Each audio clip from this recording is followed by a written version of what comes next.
오늘 우리에게 주시는 하나님의 말씀은 잠언 13장 1절에서 12절까지의 말씀입니다.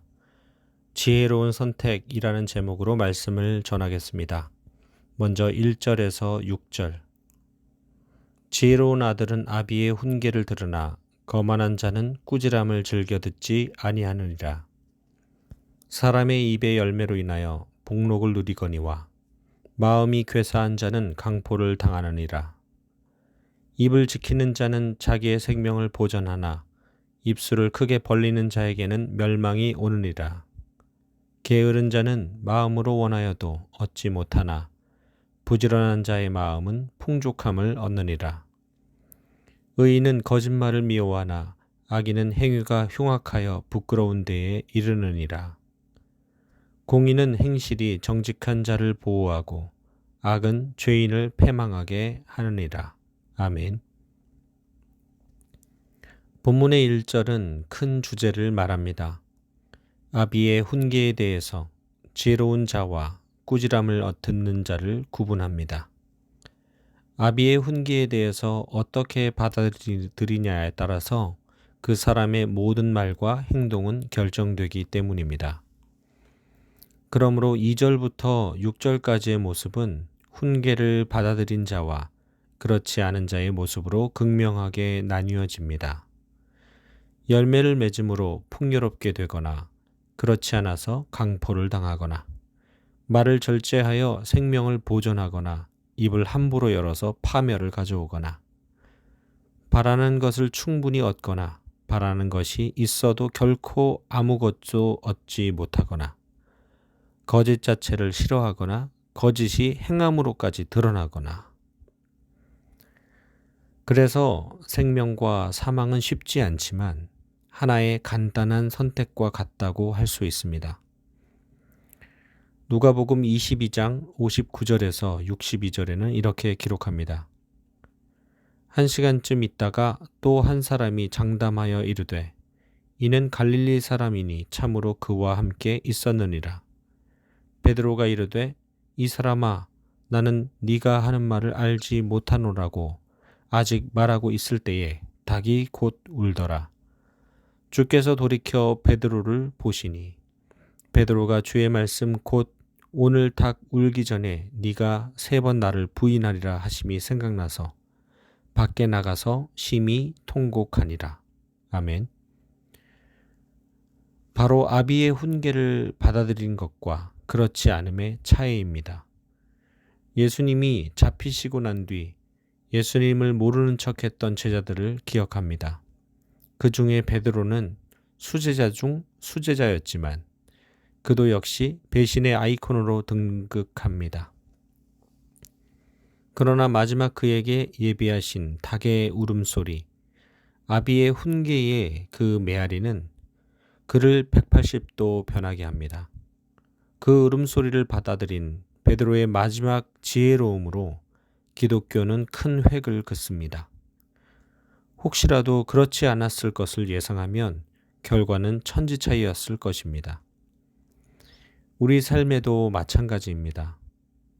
직장 상사를 통한 훈계를 들을 때가 있을 것이고 잘못된 길로 가고 있을 때 바른 길을 제시하는 훈계를 들을 때가 있을 것이고 나보다 나이 어린 사람으로부터 듣는 훈계일 수도 있을 것이고 말씀을 통해 주시는 하나님의 훈계도 있을 것입니다.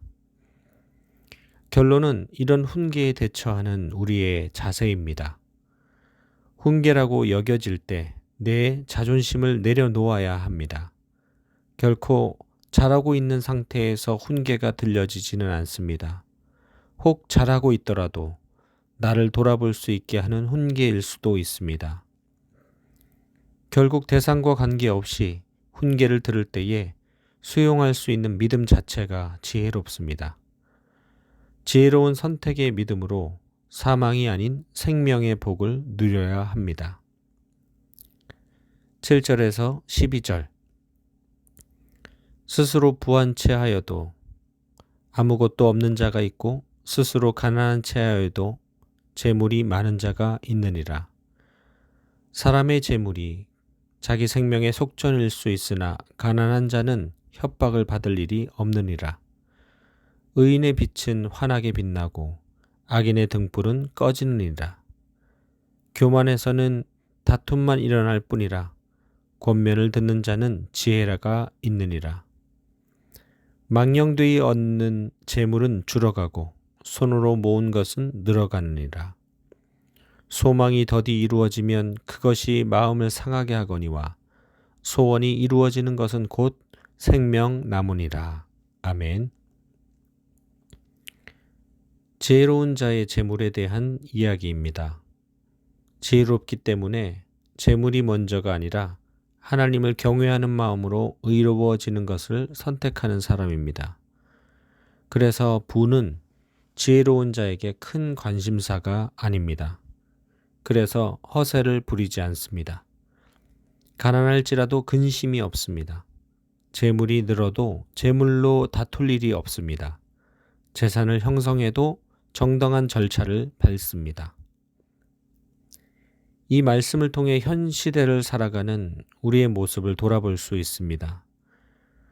돈이 무기가 된 사회, 돈이 전부인 것처럼 숭배하는 사회, 돈을 위해서 공부하고 돈을 위해 과정보다 결과를 중시하는 사회를 살고 있는 것 같아서 안타깝습니다. 지혜로운 자의 재물 이야기와는 완전히 반대되는 풍조 안에 우리가 갇혀 있는지도 모릅니다. 지혜로움은 망상이거나 바쁜 현대사회의 사치라고 여겨질지도 모릅니다.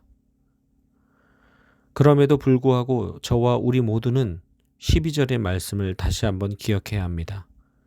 생명나무와 같은 주님의 가르침은 항상 우리 곁에 있다는 사실입니다.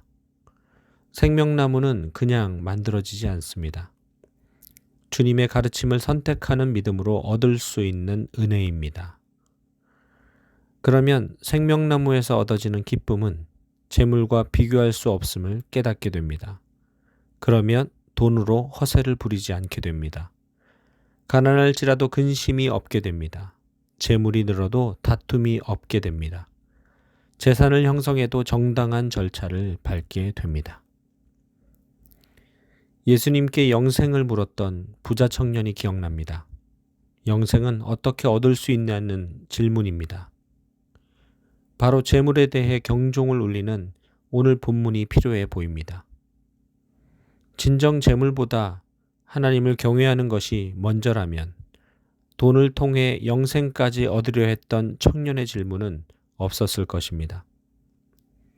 부가 그에게 큰 관심거리가 아니었다면 예수님께 약을 처방해 달라는 요구 대신 주치의가 되어 달라고 요구했어야 할 것입니다. 말씀을 맺습니다. 우리도 부자 청년과 같은 마음은 아닌지 돌아봐야 합니다. 악한 동기의 재물은 절대 포기하지 않으면서 하나님의 지혜를 구하고 있지는 않은지, 오늘 아침 우리에게 시작된 삶 또한 주님이 주셨다면 돈보다 주님의 지혜를 관구하는 복된 하루가 되길 소원합니다. 기도하겠습니다. 훈계의 말씀이 늘 내게 들리지만 그 말씀에 귀 기울이지 못한 우리의 약함을 용서해 주세요. 잔소리같이 느껴지는 부모님의 말씀처럼 다 잘 되라는 그 사랑의 잔소리를 오늘 내가 듣길 원합니다. 자존심을 내려놓고 겸허히 말씀대로 살게 하시고 돈보다 더 중요한 주님으로 인해 충분히 행복한 하루가 되게 해주세요. 예수님의 이름으로 기도합니다. 아멘.